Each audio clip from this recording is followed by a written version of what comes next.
বিশ্বকাপের প্রথম সেমিফাইনালে স্পেন যেভাবে ফ্রান্সকে নাস্তানাবুদ করলো, সেই একই ব্লু প্রিন্টে দ্বিতীয় সেমিফাইনালে আর্জেন্টিনা কি ইংল্যান্ডকে কোণঠাসা করে ফেলতে পারবে? অবভিয়াসলি আর্জেন্টিনার কোচ লিওনেল স্ক্যালোনি তো আর প্রথম সেমিফাইনাল দেখে তার কৌশল সাজাবেন না।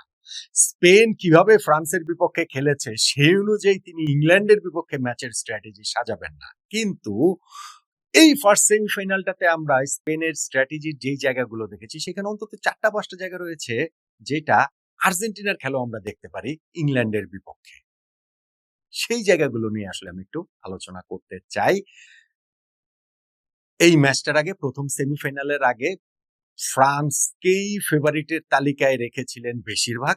এটা পৃথিবী জোড়া, এটা আমার আপনার ইস্যু না। আমিও ফ্রান্সকে রেখেছিলাম, আমার কাছেও বিশ্বকাপ জয় ফ্রান্সকে 1 নম্বর ফেভারিট মনে হয়েছিল। কিন্তু ফ্রান্স এই ম্যাচটা হেরে গেছে। স্পেনের কাছে তো তারা হারতেই পারে, পরাশক্তি দুইটা দলের মুখোমুখি হলে সেখানে যে কোনো একটা দল জিতে বেরিয়ে আসতে পারে। সারপ্রাইজিং যেটা সেটা হচ্ছে স্পেন যেভাবে জিতেছে, ফ্রান্স যেভাবে হেরেছে, মানে পুরো ম্যাচে স্পেন আসলে ফ্রান্সকে কোনো চান্সই দেয়নি। ম্যাচের কোনো সময় মনে হয়নি যে স্পেন ম্যাচের কন্ট্রোলটা তাদের কাছে নাই, তারা ম্যাচটা হারতে পারে বা ফ্রান্সের জেতার কোনো একটা সুযোগ রয়েছে। ধরুন গত বিশ্বকাপ ফাইনালেও তো আর্জেন্টিনা ফ্রান্সকে শুরুতে একটা দীর্ঘ সময় ধরে পুরোপুরি আউটপ্লেট করে দিয়েছিল, কিন্তু ওই যে মোমেন্টের ম্যাজিকে কিলিয়ান এমবাপ্পে ফ্রান্সকে ম্যাচে ফেরালেন, খেলা এক্সট্রা টাইমে গেল, তারপরে টাই ব্রেক, তারপরে সেই মহাস্মরণীয় ম্যাচ, সেগুলো তো রয়েছে। কিন্তু স্পেন আজকে ফ্রান্সকে ওই ন্যূনতম সুযোগটাও কোনো সময় দেয়নি। কোন জায়গাটাতে আসলে দেয়নি, এবং সেইটা আমরা আর্জেন্টিনার খেলাতেও ইংল্যান্ডের বিপক্ষে দেখতে পাবো কিনা। আমি বলছিলাম যে কয়েকটা পয়েন্ট রয়েছে, 4-5টা পয়েন্ট রয়েছে, সেগুলো নিয়ে একটু আলোচনা করতে চাই। যেমন নাম্বার 1, মিডফিল্ডের দখলটা নেয়া, ম্যাচের টেম্পোটা সেট করা, নিজেদের টেম্পোতে হচ্ছে গিয়ে ম্যাচটা খেলা, যেটা স্পেন করতে পেরেছে। স্পেনের স্পেশালি তাদের ওই দুই মিডফিল্ডার রদ্রি এবং ফাবিয়ান রুইজ, এটা তারা করতে পেরেছে। রদ্রি তো এটা একটা মাস্টার ক্লাস ছিল তার এই ম্যাচটাতে, পুরো ওয়ার্ল্ড কাপটাই তিনি দুর্দান্ত খেলছেন। আর ফাবিয়ান রুইজ গত ম্যাচে একাদশে এসেছেন পেদ্রির জায়গায়, এবং একাদশে আসার পরে রদ্রিকে তিনি কমপ্লিমেন্ট করছেন খুব ভালোভাবে। মিডল অফ দ্য পার্কটা একেবারে স্পেন তাদের দখলটাতে রেখেছিল। এখন আপনি আমাকে বলেন, ড্যানিয়েল মো হচ্ছে কি অনেক সময় পিছিয়ে এসে এই মিডফিল্ডটা ওভারলোড করার ক্ষেত্রে কাজ হচ্ছে। আপনি আমাকে বলেন তো দেখি, ফ্রান্সের যে কোচ দিদিয়ার দেশম, তিনি কি এটা জানতেন না? স্পেনের খেলার এই প্যাটার্ন সম্পর্কে তিনি অবগত না? অবশ্যই অবগত। তিনি তো ওয়ার্ল্ড কাপ খালি খালি জেতেন। কিন্তু আজকের এই নির্দিষ্ট দিনের ম্যাচটাতে স্পেনের এই মিডফিল্ডের কোনো জবাব ফ্রান্সের মিডফিল্ডারদের কাছে ছিল না। সেটা অরেলিয়ান চুয়ামেনি বলেন, র্যাবিও বলেন, কিংবা পরে যে মানুকোনুকে নামানো হয়েছে, তাদের কাছে আসলে ওই অ্যান্সারটা ছিল না। এখন আমি এটাই বলছি যে আর্জেন্টিনাও কি একই রকম এটা আসলে রেপ্লিকেট করতে পারে কিনা ইংল্যান্ডের বিপক্ষে। আর্জেন্টিনা এখানে সুবিধার জায়গা হচ্ছে কি, তাদের কোচ স্ক্যালোনি এমনিতেই মিডফিল্ড ওভারলোড করে খেলতে পছন্দ করেন, এবং তারা 4জন মিডফিল্ডার নিয়ে খেলাচ্ছেন। ডিফেন্সের সামনে শিল্ড হয়ে লিয়ান্দ্রো পারেদেস রয়েছেন, তারপরে সামনে হচ্ছে গিয়ে রদ্রিগো দি পল, অ্যালেক্সিস ম্যাকালিস্টার, এনজো ফার্নান্দেজ রয়েছেন। ফলে আর্জেন্টিনা এমনিতেই অনেক ন্যারো শেপে খেলে, সেইখানটাতে তাদের ফুল ব্যাকরা পর্যন্ত হচ্ছে গিয়ে এই হোয়াইট মিডফিল্ডারদের কাছাকাছি হয়ে যায়। টিপিক্যাল যে উইঙ্গার যে পজিশন, সেই পজিশনটাতে তারা থাকে না। ফলে তারা যেহেতু হচ্ছে গিয়ে মিডফিল্ড ওভারলোড করে খেলে, 4জন মিডফিল্ডার রয়েছেন এবং সেইখানটাতে হচ্ছে গিয়ে ফুল ব্যাকরাও হেল্প করবেন, সেই কাজটা আর্জেন্টিনা ইংল্যান্ডের বিপক্ষে করতে পারেন। এখন ইংল্যান্ডের এখানে 2জন এলিট সেন্ট্রাল মিডফিল্ডার রয়েছেন। ডেক্লান রাইস মনে হয় অসুস্থতা কাটিয়ে তিনি খেলবেন, এবং এলিয়ট অ্যান্ডারসন সঙ্গে এখানে নিশ্চিতভাবে জুড বেলিংহাম পিছিয়ে আসবেন হেল্প করার জন্য। হ্যারি কেইনকে আমরা ওয়ার্ল্ড কাপে অনেক ম্যাচেই দেখেছি, তিনি অনেক বেশি যে কোয়ার্টার ব্যাকের মতো পেছন থেকে খেলেন, এবং তাদের যে ইংল্যান্ডের যে উইঙ্গার যে দুই সাইড থেকে খেলানো হবে সেটা অ্যান্টনি গর্ডন, এবং এই পাশ দেয়া মাডুয়েকে কিংবা ধরেন সাকা, যাকেই খেলানো হবে না, কারণ তারাও হচ্ছে গিয়ে মাঝখানে চলে এসে সেইটাকে আর্জেন্টিনার যে সংখ্যাগত অ্যাডভান্টেজ যেটা, সেইটাকে হচ্ছে গিয়ে নিউট্রালাইজ করার চেষ্টার জায়গাটা করবেন। মিডফিল্ডের এই যে দখল নেওয়ার যে ব্যাপারটা এবং টেম্পোটা নিজেদের মতো সেট করা, সেইটা স্পেন যদি ফ্রান্সের বিপক্ষে পারে, তাহলে আর্জেন্টিনারও ইংল্যান্ডের বিপক্ষে পারার কথা সংখ্যাগত দিক থেকে, এবং 4জন মিডফিল্ডার যেহেতু তারা প্রপার সেন্ট্রাল মিডফিল্ডার খেলাবে, সেই কারণে ওইটা আসলে আমরা এই ম্যাচটাতে দেখতে পারি। নাম্বার 2 যেটা, সেটা হচ্ছে গিয়ে অ্যাটাকিং লিঙ্কটাকে সাফোকেট করে ফেলা, যেটা স্পেন খুব ভালোভাবে করেছে। যেই কারণে ফ্রান্সের যেই অ্যাটাকের মূল সূত্রধর মাইকেল ওলিসে, তাকে এই ম্যাচটাতে খুঁজেই পাওয়া যায়নি। পুরো ওয়ার্ল্ড কাপে তিনি দুর্দান্ত খেলেছেন। কিলিয়ান এমবাপ্পের পর ফ্রান্সের বেস্ট প্লেয়ার, ইনফ্যাক্ট তাদের অ্যাটাকের মূল প্লেয়ারই হচ্ছে গিয়ে এই মাইকেল ওলিসে। কিন্তু যখন স্পেন এই মিডফিল্ডের দখলটা নিল এবং এই মাইকেল ওলিসেকে কোন রকম কোন স্পেস আসলে ফ্রান্সের এই জায়গাটাতে দেয়নি স্পেন, যেই কারণে তিনি ওই ডিফেন্স আর অ্যাটাকের মাঝখানে যে একটা সূত্রধর, মিডফিল্ডার অ্যাটাকের মাঝে যে সূত্রধর রাদার, সেইটা রোলটা তিনি একেবারেই পালন করতে পারেননি। এতটাই ইনএফেক্টিভ ছিলেন যে এই মাইকেল ওলিসেকে কিন্তু কোচ দিদিয়ের দেশাম সেকেন্ড হাফে যখন দল 2-0 পিছিয়ে আছে সেই সময় তুলে নিতে বাধ্য হয়েছে। এখন আর্জেন্টিনা কি সেম কাজটা কি জুড বেলিংহামের ক্ষেত্রে করতে পারবে কিনা?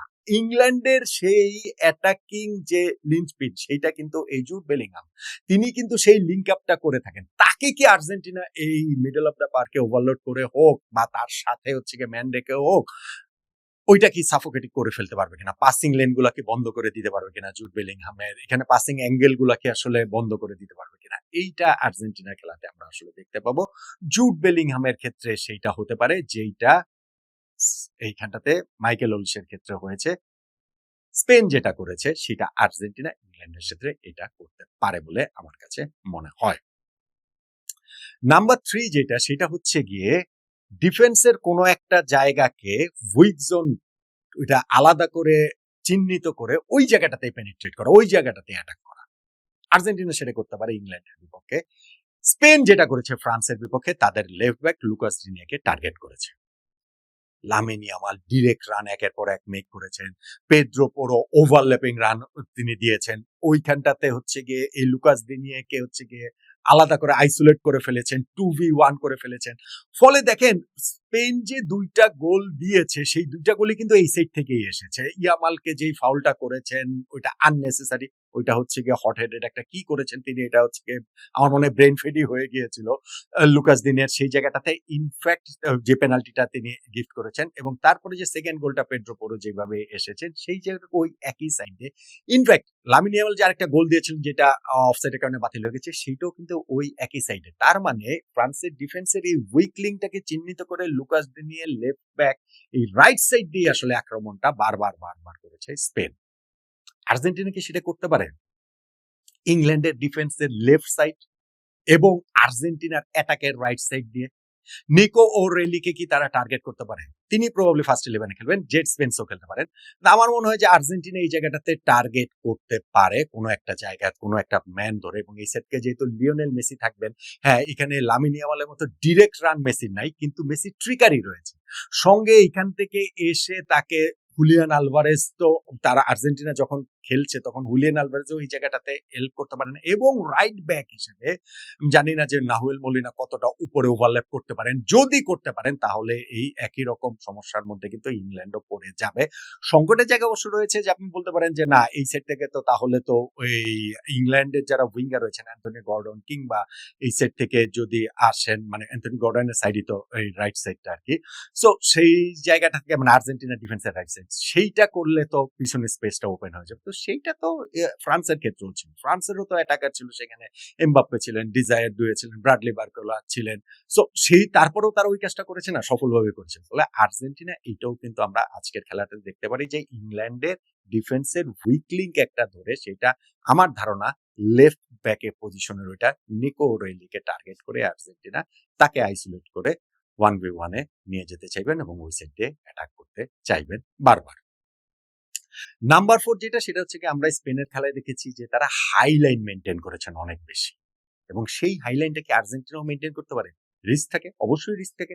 আপনি দেখেন ফ্রান্সের বিপক্ষে স্পেন হাই লাইন মেনটেন করছে মানে হচ্ছে গিয়ে আপনি সামনে স্পেস দেওয়া হচ্ছে, গ্রাস দেওয়া হচ্ছে কিলিয়ান এমবাপ্পেকে, যিনি এই জায়গাটাতে পৃথিবীরই অন্যতম সেরা, যে তিনি হচ্ছে গিয়ে বলের ওইখানটাতে হচ্ছে গিয়ে অ্যাটাক করবেন, কিন্তু বলটা ওই পর্যন্ত তো যেতে হবে। তারা হাইলাইনটা এত সুন্দরভাবে মেনটেন করেছে, আইমেরিক লাপোর্তে, পাও কুবার্সি এবং হচ্ছে গিয়ে তাদের এই পেড্রো পোরো, কুকুরেয়া, কতগুলো অফসাইড হয়েছে কিলিয়ান এমবাপ্পে খেয়াল করে দেখেন তো এই ম্যাচটাতে। ফলে আর্জেন্টিনা খুব সহজে এই হাইলাইনটা তারা মেনটেন করতে পারে। যদি তারা মেনটেন করতে পারে তাহলে হচ্ছে গিয়ে ইংল্যান্ড অ্যাটাক করার মতো জায়গাটা কিন্তু তাদের আরো কমে যাবে এবং ওই লাইনটা যদি তারা রাইটলি মেনটেন করতে পারে, তাদের দলে তো আর এখন আপনি বলবেন না যে হ্যারি কেনের পেস তো আর নিশ্চয়ই কিলিয়ান এমবাপ্পের মতো না। সো হ্যারি কেনের এগেনস্টে ইংল্যান্ডের এগেনস্টে আর্জেন্টিনা সেটা করতেই পারে, যেহেতু ফ্রান্সের কিলিয়ান এমবাপ্পের এগেনস্টে সেটাই স্পেন করে সফল হয়েছে।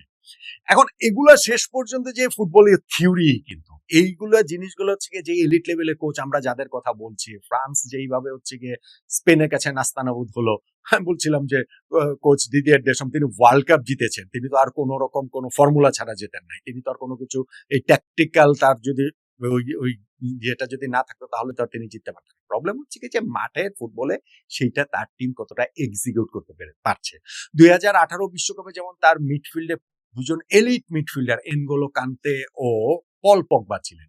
এই ম্যাচটাতে যেমন ধরেন বা এই ওয়ার্ল্ড কাপটাও যদি আমি ধরি, তাহলে এই রেবিও, অরেলিয়ান শুয়ামিনি বা মানু করে তারা ঠিক ওই লেভেলের না। এইটা হচ্ছে কি একটা বিষয়। তারপরেও ফ্রান্স যদি কাউন্টার অ্যাটাকে সেই সুযোগটা পেত, তাহলে তারা ম্যাচের রেজাল্ট অন্যরকম করতে পারতো। সেই সুযোগটাতে স্পেন আসলে দেয়নি। ফলে আর্জেন্টিনা আর ইংল্যান্ডের এই ম্যাচটাতে টমাস টুখেল ও লিওনেল স্ক্যালোনির ওই ট্যাকটিক্যাল ব্যাটল হবে, এবং এই জিনিসগুলা যে টমাস টুখেলের জন্য অজানা বা লিওনেল স্ক্যালোনির জন্য একেবারে নতুন কিছু, বিষয়টা সেটা না।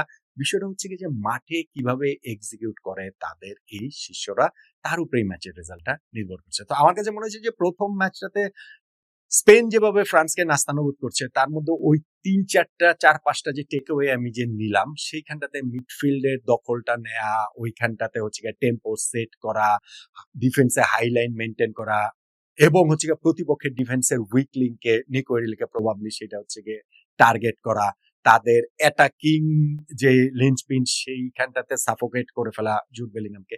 এই কাজগুলো আর্জেন্টিনার খেলায় আমরা ইংল্যান্ডের বিপক্ষে দেখতে পারি। কে জানে ফ্রান্স ভার্সেস স্পেন ম্যাচটা যেরকম একতরফা হলো প্রত্যাশার বাইরে গিয়ে, আর্জেন্টিনা ভার্সেস ইংল্যান্ড ম্যাচটা ওই রকম, যদি ট্যাকটিক্যালি এই লিওনেল স্ক্যালোনির দল তার ওই মেসেজটা রাইটলি অ্যাপ্লাই করতে পারে, তাহলে ওই ম্যাচটাও আমরা ওইরকম হয়তোবা দেখতে পারি।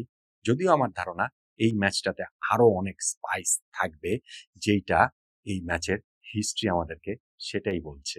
আর্জেন্টিনা ভার্সেস ইংল্যান্ড ওই ফ্যাসিনেটিং ট্যাকটিক্যাল ব্যাটেলের পাশাপাশি ইতিহাসের যে লড়াই এবং মাঠে যে টেম্পারমেন্টের যে লড়াই, সেটাও ম্যাচের রেজাল্ট ডিসাইড করার ক্ষেত্রে গুরুত্বপূর্ণ রোল প্লে করবে নিঃসন্দেহে।